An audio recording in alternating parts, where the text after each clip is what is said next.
Hi. Now that the world has made history through America's resolve to elect Barack Obama as their president, I thought it was appropriate to express my views and present my thoughts to the entire world. I'd like to start by asking a question. What is your color?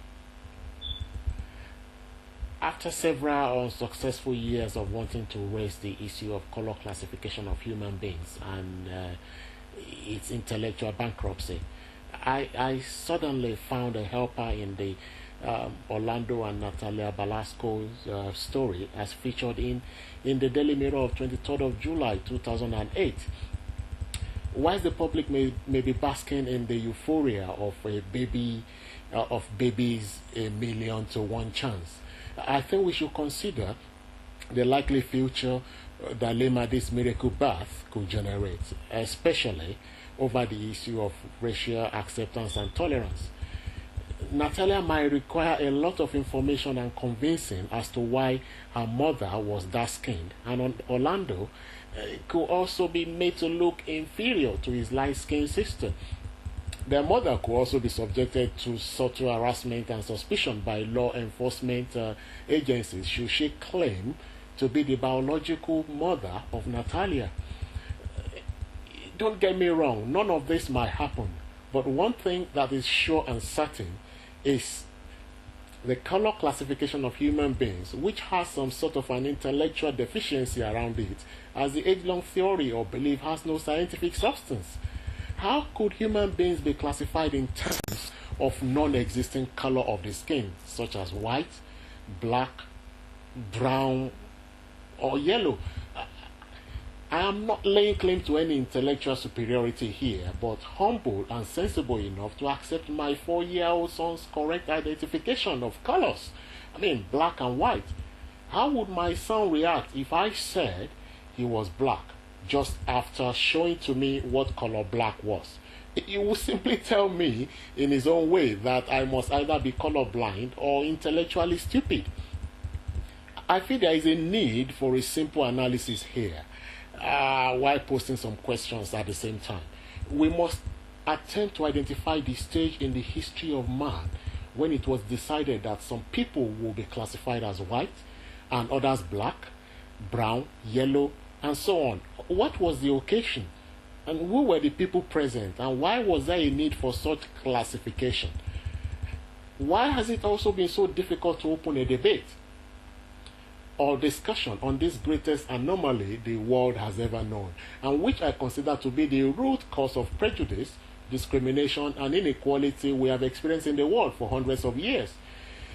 Why have we accepted the need to be identified and classified in terms of non-existing colors? In the last few years, I have spoken to a number of individuals and groups of people regarding the need for a revisit of this incorrect mode of human identification, and the responses were very, very varied and illuminating as well. When asked if they were black, 95% who could trace their origin to Africa initially responded in the affirmative. But when confronted with the scientific proven color black, many became confused and stated that it was actually what they were called. And speaking to Caucasians, there was not much difference, as all identified themselves as white. However, they also recognized their own scientific position of their beliefs, as their skin color did not reflect the imposed identity. The responses were very, very helpful, as well as the confused states, because it was obvious to everyone that they had only accepted an identity given to and possibly forced on them by someone or some people. In the historic religious setting, it is widely acceptable that color white was identified with anything pure, clean, wise, progressive, and beautiful. Hence, the presentation of God in an environment surrounded by white color, including his throne and the angels. On the other hand, everything evil, retrogressive, and offensive was identified and presented in color black. But would this presentation actually justify the non-existing identities that have now been forced on humanity, with its attendant terrible repercussions?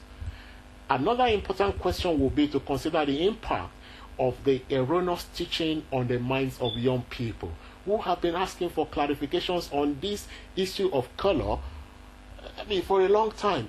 Are they really black? And are they really white? Are they yellow? Or are they brown?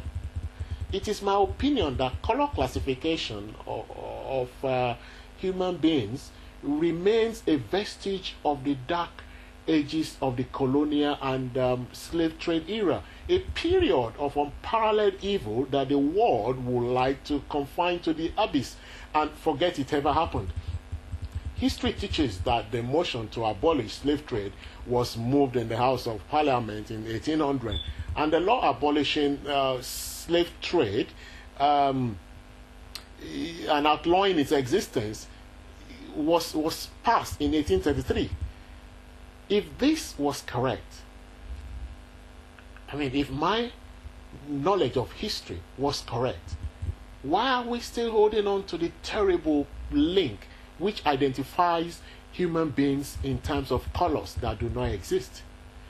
Some of the people I spoke to were also not clear about how to identify themselves. Should they accept that they were neither white nor black? They looked at me and threw a question. So how am I going to be identified?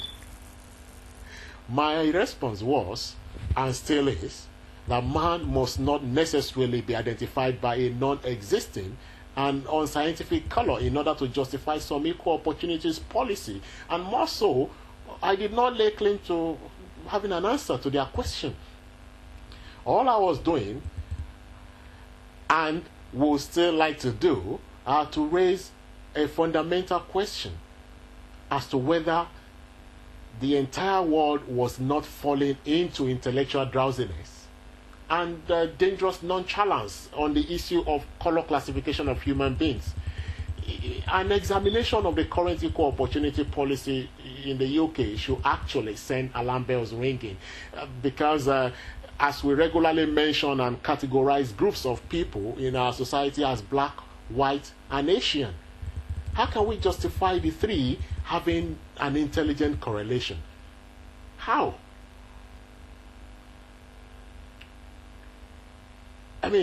How could we do that? Considering the fact that white and black are color classification, while Asian is a regional, identifies a region. Are we not deliberately, or should I say gullibly, creating more confusion in our attempt to enshrine an anomaly in the name of color classification? And what damage are we doing to the psyche of our children? I harbor no hidden agenda here. And my determination remains an attempt to kickstart a debate that has the potential to dismantle discrimination and prejudicial tendencies, which have remained the unproductive factors and stumbling blocks in our quest for a harmonious and cohesive society. It is my opinion that, and I also believe that of every right-thinking person in the world today, that we would expend less time, energy, and money attempting to eradicate discrimination, inequality, and their attendant evils.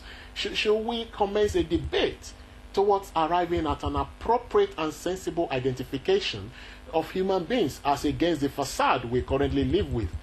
It is essential to mention at this point that some of the people I spoke with attempted to downplay the classification in their confusion by saying it's a political identity, and we are stuck with it. If this is true, why must we attempt to understand every other aspect of our existence using scientific connotations, leaving the most erroneous analysis about the existence of man to the political? Why? I do not think it makes much or any sense at all. Perhaps this article will engender a debate and make experts in the study of sociology, of man, or including erudite professors of history, to contribute to this widely neglected and, should I say, feared area of the study of man and society. Few months ago, when I finally linked up with my former university teacher, I called his attention to this discourse on the issue of color classification of human beings. He could have attempted to shut me down using his professorial license, but he did not. He instead admitted that after several academic publications and presentations on literature and literary criticism, in which he made references to terms like black, white, and so on, that my observation was valid and that it was high time a genuine debate was initiated to attempt to resolve this intellectual impasse. Going back to Natalia and Orlando, I may not know if their happy and proud parents have any apprehensions about the kind of world these little beauties will grow up in. But if it is the same one, and the current one where individuals are classified in terms of a non-existing color, then I will not be surprised if Natalia is given more opportunity to attain her potentials, while Orlando is stereotypically denied all opportunities to excel by a cruel world that only sees color instead of potential. Should this dichotomy arise in the future,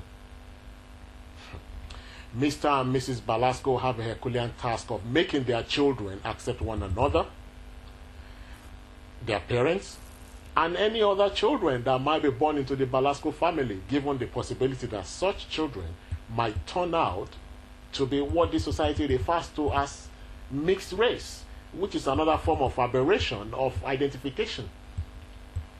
Why do we always refer to an offspring of a relationship between someone of an African or Asian origin and another of a European origin as mixed race?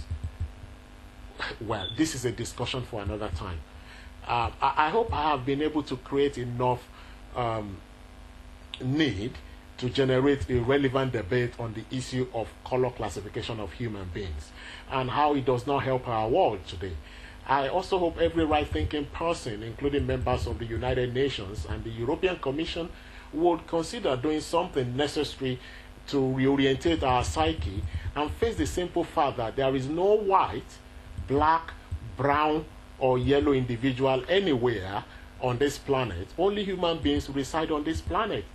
Finally, with the impending White House occupation by Senator Barack Obama as the 44th American president, I believe there can be no better time to change our world than now. I'm sincerely yours, Olutaiwo.